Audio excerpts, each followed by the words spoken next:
All right, awesome, great, good to see you again, man. Hope with how are things going? Well, it's the beginning, which no, it's end, kind of ending your day. So how's things been going? Oh, every day is an adventure in the cannabis industry, as you well know. Oh, most definitely, right on. But yeah, but things they're coming together pretty well, though. I can mean. Yeah, for our show in St. Louis, we're excited about it. Got a lot of good stuff going on. I guess you want to come in here, huh? Right. So let's How are jump. things? How are things there, man? Is it a little cooler? It's well definitely cooler right now for sure. But yeah, things are as they pretty much always are. Not much has changed. To be completely honest in this. But it actually occurred to me before we jump in that you and I have had so many conversations, but we've never recorded the conversation. So we have to go way back into the history of MJ. It's good. We gotta go way back. All All right. right. So I'm ready for it. I'm all yours. I can talk. I can talk for hours and hours and hours and hours. Trust me. Ask my wife. all right. I hear you. I will one of these days. Right on. So, all right. Well, welcome to the canna-industry.com podcast. To George Gage. You are George Gage of George Media. And you're well in a few weeks you're staging MJ Unpacked. That's one of the most well established, I would say, cannabis events on the industry calendar. Congratulations for that.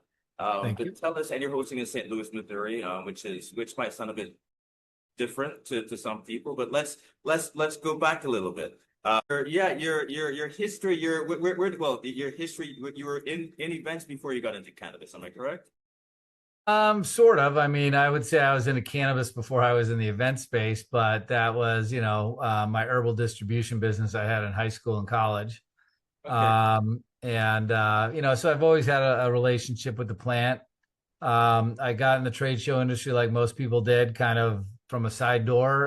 My dad and I started a trade show for his business in the off-price apparel space, and I just fell in love with them. Amari, uh, it's a really cool business model, and when you bring people together and help them be more successful and get to be that platform that lifts everybody up, like it fills your bucket. It's I tell a lot of people that come on board that work for us, like if they've ever worked in food service, like there's that, like you go into the restaurant, you prep, and then the dinner service starts and everybody's crazy and it's chaos and it's controlled chaos and plates break here and orders go out wrong here and you fix them and you deal with a lot of crises on the fly and it's all over and you're like, what just happened? And it's like, oh my God, I want to do this again tomorrow.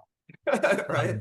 Right on. And there's that kind of, like, it's like you feed off that energy. And yeah, I mean, we've been very blessed to, I've built, events for a lot of early stage markets that just kind of become my niche a little bit. My wife and I built the World Tea Expo, World Tea Media, World Tea News, World Tea Championship. And then I came on board back in 2014.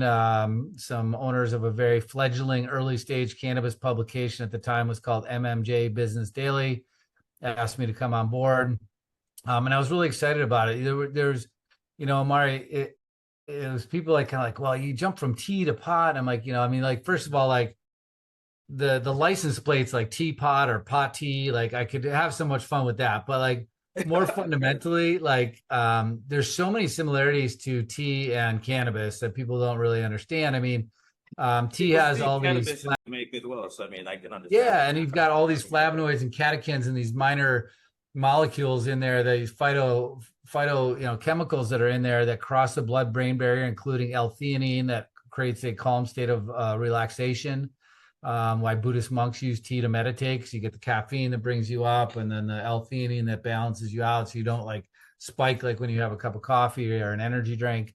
But yeah, and it's an agricultural crop. It's grown all around the world, and it's really just one plant. The tea plant's just one plant with a couple of subspecies, kind of like cannabis, but there's 1,000 different ways that it can kind of end up as a finished product, right? And we do a lot of hybridization in cannabis, and but it's still the same species. It's still the same plant.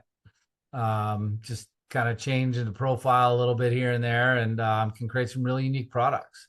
So, and again, it's in the consumer packaged goods space, CPG space, and So that was exciting. Again, they had done like one show with 20 tabletops the year prior. I was able to scale them, pretty quickly to about $13 million and $7 million of EBITDA before they fired me. But we've all seen some bad actors in the cannabis space before, so we don't have to lament on that. But that really was the precipice for Kim and I launching MJ Unpacked. While I'm very proud of the work I did and what I was able to build, both internal systems and external product for the cannabis industry with MJ Biz, it's kind of lost its way. It's a supply side show, and it continues to decline in exhibit space and attendees every year because it's not meeting the market where it's at. And cannabis is going to eventually move into it is a consumer packaged goods product. And like the end game for what's going to be the most important trade show is going to be focused on brands and retailers.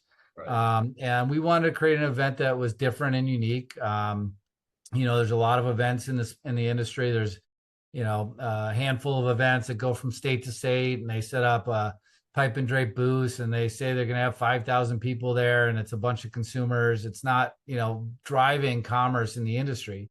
So we started with curating our audience. We have a rule. Our first rule that we made was no assholes. So we don't let assholes onto our show floor. If you come to our show and do something that gets you checked as an asshole, you're not coming back. Right. There's no time for dealing with people like that, and there's no shortage of hubris in our space. And then we want to curate the audience, so we require attendees to be a licensed operator with the title of manager or higher. And the feedback we've gotten over the years of how valuable that is, that every conversation that you're having is with somebody that is actually operating a business, that's a decision maker for a business, that can get a deal done. It's not going and being among 30,000 people, half of which are there trying to sell from the aisles.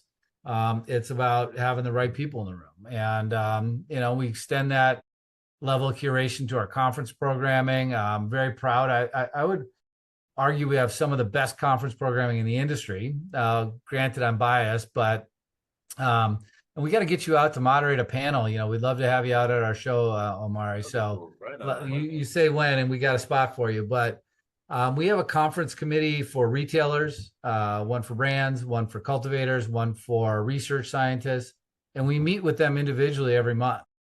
And honestly, it's the coolest thing. Like my team handles it. Kim, Adam, Wendy. We just listen.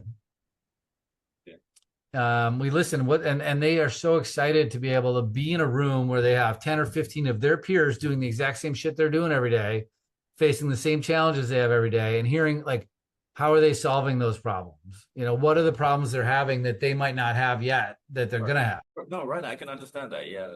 And it's kind of like a Vistage or a YEO group, kind of a business forum. And we just listen to what's going on, where their pain points are. And then we, build our conference program. We take speaker submissions and say, what do you guys think about this as a topic? And they're like, yes, I want to learn about how I can use AI in my business to create operational efficiency. And I have no clue, but I hear AI every day. It's going to be, it will be a factor. So, no, I can imagine that. That is an interesting approach, because where you're getting with, as you say, the pain points that people are really feeling, and then you're touching on those, like kind of saying, okay, what would look cool, would go good with it, how could we time this? We could have a guest speaker here and so on and so forth, as many other people do. That's really cool. I mean, so how does that work out? I mean, do you see a lot of deals get done on the floor at your event? Yeah, I mean, it's. I mean, this is such a fluid, dynamic, tumultuous, market, right? We went and wanted to establish ourselves in the spring on the East Coast, and did a couple events in New York. And New York really stumbled around their licensing. So, year one, it was like a lot of energy, a lot of people coming in looking to, bring their brand into the state. People that were applying for licenses and could verify that, and a lot of conversations. Where I think our event sings, like it literally sings, was this last one we did in Atlantic City. Because a year ago when we went to Atlantic City, everybody was just getting their license. The CRC was doing their best to get the licenses out, but then once people got their licenses, they had to go get the plumbing approval and the permits from the cities and everything else. And New Jersey's notoriously kind of grifty and challenging that way. And so a lot of people were, kind of stuck. And then when we came back this last year, I mean, like there were so many brands in the marketplace, and people were still getting to know each other. People, could kind of see who was still here the next year, right? Who walked the walk. The year before, a lot of people were talking the talk. And we made some changes to our event in this year. Last year when we went to St. Louis, it's a very, tightly held market. Missouri's kind of been a little bit of a flyover state, but it's got such a robust market. I mean, they're doing $3 billion a year in sales, I think, this year, is projected 2 or 3 billion. I apologize if I'm factually incorrect there. Do your fact checking at home, ladies and gentlemen. But we balanced our conference program. So instead of kind of being front end loaded as it was before, we spread it over 3 days. And then we made the decision to let bud tenders in. And we've always been kind of struggled with this because so many bud tenders really, want to come to our event because it's an opportunity for them to learn. The brands want to meet with the bud tenders because, quite frankly, they're the ones who sell their product in the stores. And the bud tenders want to learn from the, ancillary companies, like what products and technology are happening in the industry. They're a lot of times come into the industry because they're passionate about cannabis, and they might start out working at a dispensary and working retail. And the next thing you know, they're a purchasing manager or assistant purchasing manager. And these are the people that are going to, ultimately lead our industry in the, coming years. A lot of them will be moved up through the ranks for, being there from day one. I mean, so how did that work out? Or fantastic. I mean, like there were still deals getting done at 3:59 on the last day of the show that ended at 4. I mean, the vibrancy, the excitement, the people that were getting deals done, like, and just like legitimate success stories, like people like, I just got picked up by over 100 new retail doors in the state. And like to them, that's game changing. That's life changing. And it's going to affect not just them as business owners, but the people that work for them and the communities that they work in. Okay, right. So what about the speakers? I mean, can you say you curate the guests, you curate obviously the very, very careful with the sessions and the agenda. What about the speakers? Yeah. Like the speakers. We've always made a point, like we want to make sure that we have good representation on our panels, on our almost every session. We don't, pardon the expression, try to ever have any manels where it's just a bunch of white men up on stage telling everybody how the world works. We've always tried to find those underrepresented people in the industry or unique voices that are doing something special. And, my wife and business partner, Kim, really has an exceptional talent for, identifying those people, finding them. She sees people and she's like, this person's really interesting. And I'm going to start a LinkedIn conversation. And then it goes, and next thing you know, they're on the stage and it's like, everybody knows their name now. And every single exhibit and sponsorship conversation my sales team has, everybody always says, well, I need to speak or I want to speak. I understand that adds a lot of value to their participation, but we've, been consistent and said, we're not a pay for play. I see a lot of shows like somebody sponsors their event and next thing you know, they're doing a session all on security and it's a commercial. And, even if it's free, you're getting ripped off. People don't want to sit and be sold to from stage. They want to learn something. They want to learn from their peers. You're a media guy. I can learn more from you about, media and production and everything else and vice versa than, talking to somebody that, just sells something else, right? Right. Sells TV commercials or something. All right. No, I got right. Sure. No, that's cool. Well, you mentioned that. That's it. That makes a lot of sense. What about? Because I know that you've done some. I know you showcased a few social equity brands. Why? How has that been going? And have you seen these brands progress? And what are you going to be doing in the future with regards to that? Yeah, that's something that it's. I wish we were in a better space in the industry for this. So when we started the event, we created a social equity scholarship. We went to companies like the Wana Foundation and other groups that had social equity, kind of programs. and sold these social equity sponsorships. And then we took that money and used it to fund their participation, their hotel travel, hotel travel stipends, and have them come to the show and try to level the playing field a little bit more. Social equity, for the most part in our industry, sadly, is dead. It seems that way, at least. A lot of the companies that were investing and putting money into supporting social equity, they've struggled financially, so they got to cut certain things, and that's one of the things that gets cut. Sometimes it's travel budgets and event marketing spend too, or media advertising. Those are the things that the bean counters up in the ivory tower say, oh, we don't need this, we don't need this. I mean, despite that, there's probably 1,000 articles in the Harvard Business Review that specifically say that if you spend money during an economic downturn or contraction, you'll gain exponential market share afterwards. Some people just, it's tough. You got to make tough decisions all the time in business, especially in cannabis. So we did that for a little bit. And then what we decided to do is say, well, because we have this very restrictive kind of closed door policy, you need to be a licensed operator. What if we sold like 50 tickets to people that are suppliers that want to walk the show for $1,000, and then we use that money to, support that. And, we kind of had to promise the commitment to the social equity companies early and then sell the tickets later. We ended up underwriting about 25, 30,000 of that, just because we don't want to advertise that we're letting suppliers. And part of that unique value proposition too is that, if you're there selling a POS system, your competition isn't walking the floor selling from the aisles at a fraction of the cost, right? So by making sure everybody's a licensed operator, we can prevent that type of behavior at trade events. So we've kind of haven't done anything on that. We certainly offer a 50% social equity discount to anybody that qualifies. We've done a lot to, our first event we did, we raised over $100,000 and donated it to Last Prisoner Project. We lost money our first show, which is standard, but we wanted to do what's right. We care deeply about the people in this industry. We want to see this not be an oligarchy. We don't want to see this be a handful of billionaires. We want to see this be a business that, I'm a son of a merchant who's a son of a merchant who's a son of a merchant. Like, I am a small business person. Like, this is what builds economies. This is what makes our economy in the United States healthy, is by having small business owners that reinvest in their community and hire locally.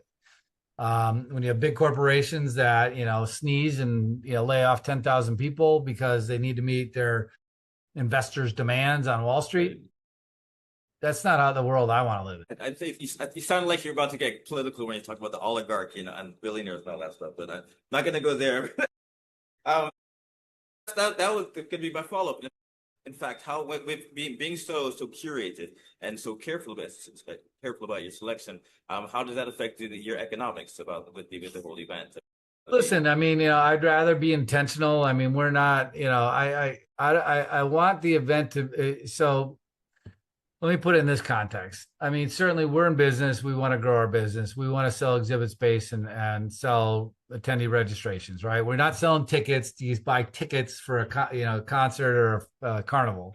Right. We want, qualified people to register, and we want to create value.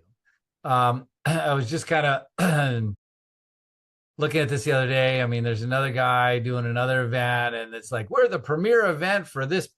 I'm like, every single take a look and see how many people say that they're the premier event for cannabis. All right, no, it's true. It's everybody. It's like, it's lazy marketing, and it's also egocentric, right? Like, what we want to be, and what our core value is that we want to be the most valuable event, right? If we build the most valuable event, that you come to my show, you come to MJ Unpacked, you get twice as much out of it than what you put in. You're going to be like, I want to go back because it was worth my time. It was worth my investment of time, money, travel. And that, I felt that, I was in a room with the right people. I got conversations moved forward that I needed to get moved forward. I got deals done that helped my business grow. Right. That's how you win. Some of these smaller shows that move from market to market to market, I won't name any names, but they set up a show, they set up Pipe and Drape, and the show has got no imagination, no curation of any type on the conference programming. It's just sponsor speaking, and maybe a photo booth in the back right corner of the floor plan. I mean, it's kind of pathetic. But listen, I mean, we've done stuff. We've had mechanical bulls on our show floor. We have a bar on our show floor. Right. We have massage therapy. We have puppy zones where people can adopt dogs. I've seen the after we worked with Canigma and we built this. It was actually, I got to give credit to the California State Fair, Jim Leitz. Worked with Canigma and they built this 70-foot mural that's the science of cannabis, and we've built that as well and paid for that, and we bring that to the shows because people need to understand the science of the plant, and it's just interesting to look at, and it's fascinating to see all this stuff. So we always try to kind of come up with stuff. We have, our event starts with our opening night reception on the show floor. That's bedlam. I mean, like, people like every year come back to us and like, I got more business done in 2 hours here than I got done in a week in Las Vegas. And that makes us happy. That makes us, really gratified. We've, started doing after parties, official after party. We partnered with my good friends, James Zahadny and Dave Tran from Fairchild. The one we did in Atlantic City, I wish you could have been there. We took over the entire steel pier. We were hotboxing the Ferris wheel. There was weed everywhere. I was next 2026. Call me in 2020. I'm holding you to that, Omari. Yeah. Once I'm stateside, I'll be there. All right. Yeah, that would literally could be my next question. I just want to say something else. I threw you off. Well, listen, and one of the things I'd love to talk to you about and your audience is, the hemp space, right? That's I've been watching that, and again, you also right now have the Hemp Beverage Expos, which I watched what happened there, and I to see this, separate parallel universe industry explode where it's not taxed, it's not regulated, it's not age restricted. People are selling online. There's parts of it I absolutely abhor. Like, that is unfair business practices, but more importantly, public safety. Because when a kid goes to a gas station and gets a 50 milligram gummy and ends up in the hospital, the nightly news doesn't say that the 2018 Mitch McConnell approved farm bill that legalized hemp-derived cannabis that they are now chemically adulterating, which is really bad for you, into Delta 8, Delta 10 shit, is what happened. No, they say that it's cannabis and they bought it at a dispensary. And it throws shade on our industry, even though most of the people that operate in our space are good actors. Right on. But you got in. But how did you get involved in that? So I watched. I really have always believed that if we can change the intoxicant but not the social lubrication, that cannabis could be mainstream and be a several $100 billion industry within 5 to 10 years. People like to drink beverage. People like to socialize around beverage. People want to have multiple beverages at a time. You go to a bar, you're paying $8 to $10 for a beer. If you're paying $8 to $10 for a 5 or 10 milligram cannabis beverage and you have, a couple a night, you might spend 30 or 40 bucks that night, and you might go back and do it tomorrow. I buy 40 bucks worth of weed. I'm going to smoke a joint tonight, tomorrow, the next night, whatever. It's going to last me a few days. So the economics are there for growth. And when you look at top 10 liquors and ABC liquors and Cub Foods, Sprouts Market, where you go in and you have an end cap, THC beverages, right? And I think that the people that are entering the beverage space, you have to get certificates of analysis in most state markets. You can't play around and cut corners if you're going to be putting a canned product on a shelf at a grocery store like that. You might be able to get away with it at a gas station or a C-store selling gummies or THCA product at a CBD superstore. But if you're going to play in the beverage space, you better be buttoned up. And so I feel like that the people that are moving that side of the industry forward are more mature, more put together, more capitalized. And, so we started working with the Hemp Beverage Alliance.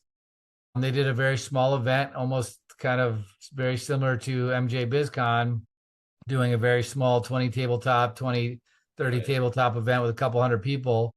And I was talking with them like, you have an opportunity to scale this quick. I've got experience doing that. We've got a lot of relationships. A lot of people in the cannabis are moving into the hemp drive beverage space. So we're built for this, and I'm excited. We're going to do 2 hemp beverages at expos next year. And we'll be announcing those dates here really soon. Yeah, where are you gonna have those? I'll announce those with our dates publicly. Okay, I like that. All right, it sounds like it's gonna be pretty interesting. Well, let's jump into the well, yeah, like the hemp is happening, and hemp is and cannabis is still tumultuous. Where do you see the industry going? I mean, there's been ramblings now, I think, that Trump is saying, yeah, we're gonna make a decision on rescheduling in a few weeks. And I suspect he said it so he might actually make a decision. What do you think? What do you think is going to happen, and what do you think rescheduling might look like for the industry? Is it good or bad? I think rescheduling the Schedule 3 is good. It was interesting. I was reading Normal's position statement that they just primer that they just published out there, and I agree with 90% of it. And I understand that there's people and Calico Castile, who's a great human being, has been very adamant to say, hey, if you guys move to Schedule 3, you're just going to consolidate the industry to a handful of companies, and you're not actually addressing the core issue of expungement and not incarcerating people for a plan. That has certainly and severely, affected people of color more than it has white people. I 1000% agree to that. We're here now, and I think that Schedule 3 is a beautiful lily pad, because I'm not looking at that the market's going to consolidate immediately. But what it will do is allow everybody that is operating the space to operate with fair business practices of normal taxation. Like the average tax, marginal tax rate for cannabis companies, I've heard as high as 80%. That's pure. That's smothering. That's crushes. Yeah, it's crazy. Yeah. And so eventually you're going to see if the way that our capitalism set up is going to reward consolidation and efficiency, which it does, you're going to see a lot of consolidation acquisition. But if a lot of the independent operators that are doing the heavy work, that have put in the blood, sweat, and tears to this date and time, can get on the right side of this and get profitable, they can have a good exit. They might even have an exit where they can still control their brand to a larger company that can increase their manufacturing distribution. Seth from Honesty, had a great product, partnered with Coca-Cola, and he's like, I'm only selling if I can make sure that our product and our product promise stays true. 10, 15, 20 years down the road, who knows? But I think that, at the current pace, we're grinding out all the small business operators in the space because of the taxation policy. So I think that, the ones that can move with some speed and some pace and some purpose, that, can, get rid of that 280 tax, I think that you'll see some brands, some really creative brands. And here's the other thing. Innovation doesn't not happen at large companies for the most part, as a kind of very broad generalist statement. It happens with individual entrepreneurs and small teams. And that's where, you see stuff, coming out of left field, like when Martha came out with her butter cake where she was doing the Listerine strips. I saw other people doing them before. But she's creating a new form factor in her market for people that might not want to smoke or combust, or want something a little bit more discreet they can keep in their purse. And before they go to dinner, just slip one of those in, and boom, I'm feeling high. I'm going to have a good dinner, hang out with my friends. Right. So I think, protecting innovation is key. And I think protecting the small operators in this space. We don't need another big box cannabis store. I completely agree with you. But see, but that is also part of the fair. Is like, what's the industry going to look like? Is it going to be that now going to become a pharmaceutical type of product, and they're going to allow it in pharmacies? Listen, there's smarter people than me. There's smarter people than me about that spend all day worrying about this stuff. I do not believe that there is a path of moving to Schedule 3 that the government would say you can only buy this at a pharmacy with a doctor's prescription.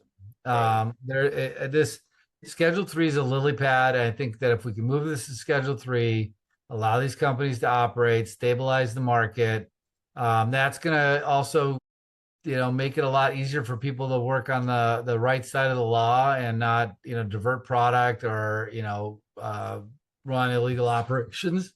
Right. So again, I think that all those things are going to boost the industry in a positive way.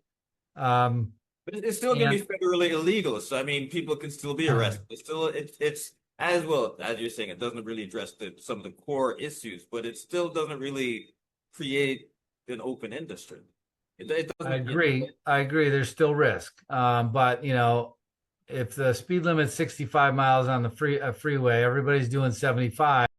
There's a general consensus that people are ignoring the law as it's written, and the police tend to not enforce that. Now, you probably saw the cops going around in Washington, D.C., rolling up on some people hanging out outside, being like, Donald Trump doesn't want to smell pot smoke in the city anymore. Like, who gives a fuck about Donald Trump? Pardon my French. Well, I mean, at the end of the day, it is a land of the And when people. is he walking around on the street in that type of neighborhood? Right? It's like if that if it bothers him, that doesn't make any sense. We're winding down a little bit on time. Let's talk about St. Louis. So well, in fact, I've noticed this, and I think it was in your last MJ Unpacked, Spark Your Expansion. What's the inspiration for that log line, tagline, and Yeah, what do you that's think? my wife's in charge of marketing, and really that's what we're doing. We're trying to spark, people's success, right? We view our event as a catalyst, not as the fuel, not as the medium, not as the output, but we're there to kind of facilitate those conversations that create success for other people. I'm excited about St. Louis. We're going back to the Union Station. This is our second year back. The first year we did the show over the elections. It was the best dates I could get, and I knew it was a calculated risk. And I think that hurt our attendance the last day a lot.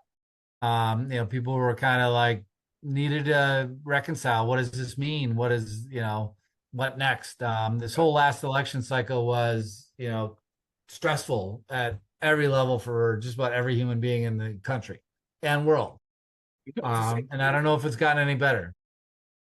Say the least. All right, like yeah, I could definitely. Well, look, I'm wishing you all the best for St. Louis. I wish I could be there. I am not stateside at the moment. The moment I am stateside, I will definitely be there. I will definitely take you up on your offer. I would love to be in Atlantic City.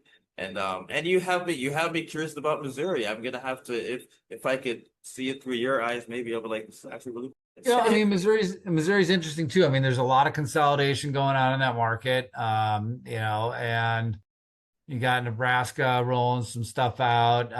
You got Oklahoma still stuck in medical gear. And they, that whole market was an interesting experiment.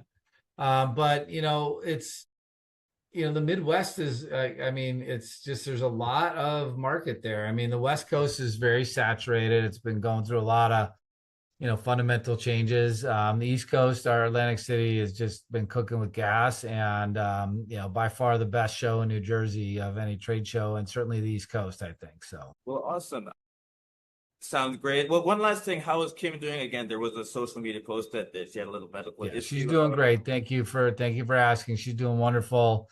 A little bit of emotional healing, and just from the emotional trauma of it. For those listening, very kind of freak incident where she had internal hemorrhaging and lost a lot of blood.